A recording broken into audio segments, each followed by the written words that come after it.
think I need to explore the product management.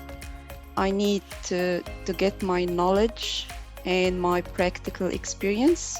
Not everyone, I think, will give you the chance to start as a product manager if you don't have an experience already. I'm originally from Malaysia, and I've worked in Malaysia for over 10 years now as a doctor and as a pediatrician.